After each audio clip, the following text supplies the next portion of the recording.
The liturgy of our ceremonial life is learned early on in our lives. Each one of us, male and female, is taught how to do certain parts of the ceremonial life. And so we practice in our everyday life, what it is to go out into the woods, to find the right kind of wood to build a sacred fire, Not just any old kind of wood will do. There has to be a certain kind of wood that we're going to use in order to build this sacred fire that is going to reveal God's will to us. Because the flames of this sacred fire is God's tongue talking to us.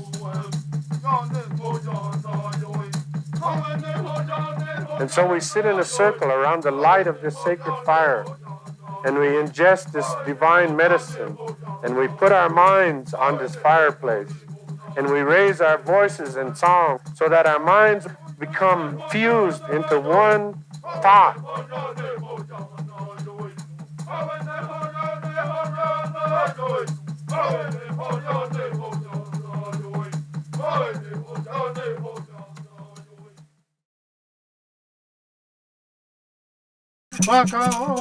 We walk on the prayers that we make for each other.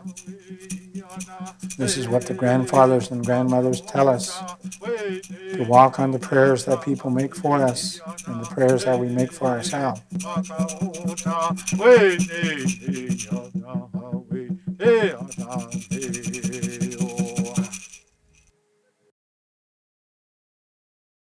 If we're praying for the healing of someone's sick body, or sick mind, or some emotional problem, or maybe we're gathered in celebration, maybe we're celebrating a marriage, a union, maybe we're celebrating the birth of a child. We want that child to live a long and happy life. Or maybe one of our young people is going off into the armed forces, and we want them to be safe and to fulfill their military obligations in an honorable way and come home to us in a good frame of mind and a good physical health. As I said, from infancy, I've been using this divine medicine. I have never, ever had a hallucinatory experience. I have never used this medicine to try to attain a state of euphoria, which is just a glossy way of saying getting high. Never in my life. I have never known a Native American church person to be hallucinating or to use this other than to get into harmony with God, a means of becoming aware of God's creation.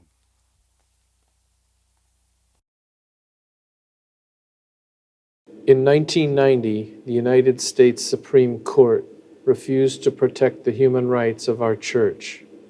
It was a painful, even fearful time for all our relatives. At this very difficult time, being the leader that he was, Reuben arose to address the problem. He looked first to James Botsford. He called me up right after that decision, and I'll never forget that day.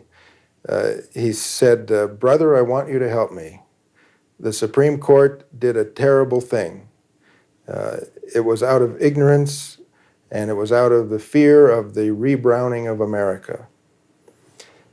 I said, "Reuben, you can't be serious. It was one thing for us to accomplish in the 80s getting some laws changed in Nebraska that were in bad need of being amended. But to overturn the United States Supreme Court with your health and no money and my little legal aid office here on the reservation, which has no travel budget," I said, "Come on, there's no way we could do such a thing." And then he gave me a big smile and he said, "We'll find good friends along the way." In 1492, from the Bering Straits to Tierra del Fuego, this part of creation was a totally brown universe.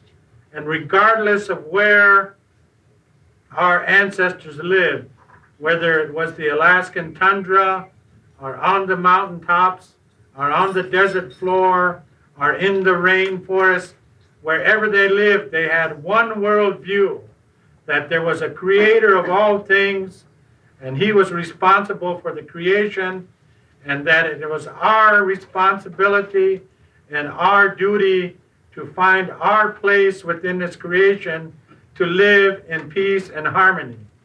And I have yet to have proven to me that those people in those times ever tried to impress one another with their own particular spiritual beliefs and practices, to say that my way is better than your way. At that same point in history, on the other side of the Atlantic Ocean, in Europe, there was being waged what is known in world history as the 30 Years' War, when several emerging European nations were engaged in a massive religious war to try to prove to one another who was the most powerful and who had the best way of worshiping God. Europeans politicized Christianity, and because they did that, they brought that political movement to this country, and they enforced upon the indigenous people their view. And so for 500 years, we have been contending with this cultural arrogance on the part of European people coming here and trying to make us give up our beliefs and our values, our practices, and our ceremonies. And the Smith case is the most recent effort on the part of these people to try to destroy our way of life. In 1952, the President of these United States, Dwight D. Eisenhower, said these words: "Whatever America desires for the world must first come to pass in the heart of America." And today, our national leaders, our president, and members of his administration, the Secretary of State, they travel to the four corners of the globe professing support of human rights in all the different nations of the world.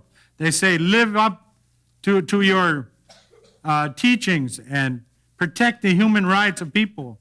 And while they're doing that, here within this country, the indigenous people of this land continue to suffer these gross injustices and deprivation of our religious freedom. So in closing, I want to say, Senator, quoting Edmund Burke, that the only thing necessary for evil to triumph is for good men to do nothing. In September of 1994, the United States Congress passed an amendment to the American Indian Religious Freedom Act. On October 6th, President Clinton signed the bill into law. This new legislation guarantees the right of American Indians to use the sacrament peyote in traditional religious ceremonies throughout the United States. It also prohibits discrimination for such use and provides for legal procurement and transportation of peyote for members of the Native American Church. It is remarkable that this ancient and humble religion was able to overcome the devastation of the Supreme Court's decision and create the legislative protections necessary to ensure that this way of life and prayer will be passed on to future generations. On June 28, 1993, 6 months after the completion of this program, the executive producer of the Peyote Road, Reuben A. Snake, Jr., passed away. In spite of his ailing health, Reuben spent the final years of his life working to secure legislation to protect the Native American church way of life. Reuben will be remembered for his humor, his wisdom, and his dedication to Indian people of many nations.